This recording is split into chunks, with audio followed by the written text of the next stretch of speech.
Salut YouTube, c'est MP. Aujourd'hui, je veux te parler de Shida Baziar, qui est une écrivaine allemande qui est née à Hermeskeil en 1988. Et elle est née en fait de parents activistes qui ont fui l'Iran lors de la révolution islamique en 89. Elle a fait ses études en écriture créative et en journalisme culturel à Hildesheim. Elle a commencé par la publication de nouvelles dans des magazines, dans des revues, et son premier roman, Nachts ist es leise in Teheran, est paru en 2016, et il y a eu 30 000 exemplaires vendus en Allemagne, et il vient de paraître en traduction en français en février 2018, donc Les nuits sont calmes à Téhéran, dans une traduction de Barbara Fontaine, et c'est publié aux éditions Slatkin et compagnie. Shida Baziar a dit en entrevue déjà que c'est pas une biographie de sa famille, même si on y retrouve beaucoup de similitudes entre la famille qui est dans le livre et sa famille à elle. Et elle habite désormais à Berlin, où en fait elle mène une double vie. Donc d'un côté, elle est intervenante en éducation pour les jeunes qui font une année de bénévolat en écologie dans le Brandenburg, et de l'autre côté, donc elle est écrivaine.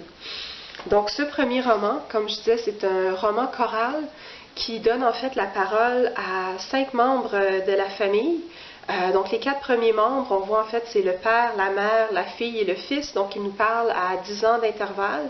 Et le livre se termine avec un épilogue qui est raconté par la plus jeune de la famille, mais on ne sait pas trop à quelle époque ça a lieu exactement. Donc, la première section du livre, en fait, c'est Besad, c'est le père qui est un jeune activiste en Iran, donc qui nous raconte la révolution et les mouvements, les rassemblements, en fait, de son point de vue à lui, l'espoir que ça amène au début, jusqu'à ce que finalement il se rende compte que c'est une autre forme d'autoritarisme qui s'installe dans son pays. Et il prend la décision, on le voit dans les dernières pages de sa section, donc il prend la décision de fuir avec Nahib, qui est une autre activiste qu'il trouvait bien intéressante, bien charmante. Le livre continue du point de vue de Nahib, justement, alors qu'ils sont en Allemagne depuis à peu près 2 ans, donc en 89. Ils ont 2 jeunes enfants, Laleh et Morad. Donc, elle raconte un peu leur adaptation à la vie en Allemagne, puis comment est-ce qu'ils continuent à suivre l'actualité dans leur pays, en Iran. La 3e section du livre, qui est probablement la section que j'ai aimée le plus, c'est la jeune Laleh, qui, en fait, à l'adolescence, qui retourne avec sa mère et avec sa plus jeune sœur, Tara. Ils retournent passer des vacances en famille en Iran, et c'est la première fois qu'ils retournent en Iran. Donc, la section commence, en fait, avec Laleh, ses questions par rapport à où est-ce qu'elle se situe dans l'école en Allemagne, et puis ensuite, ce genre de questionnement-là se continue alors qu'elle visite sa famille, qu'elle découvre un autre aspect de sa mère qu'elle ne connaissait pas, qu'elle se rend compte que oui, elle parle l'iranien, mais que finalement, elle ne se sent pas si à l'aise que ça dans cette société d'où elle est originaire. Finalement, la 4e section parle de Mo en 2009, qui, lui, s'implique dans des manifestations étudiantes en Allemagne et qui passe beaucoup de temps le soir, la nuit, à suivre sur YouTube et par les réseaux sociaux, en fait, les soulèvements post-électoraux en Iran, avec ce qui s'était appelé la révolution verte.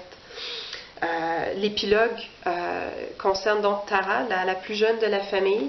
Il n'est pas daté. On voit que c'est quand même une certaine période dans le futur. Je pense un futur qui dépasse encore 2018 ou 2019.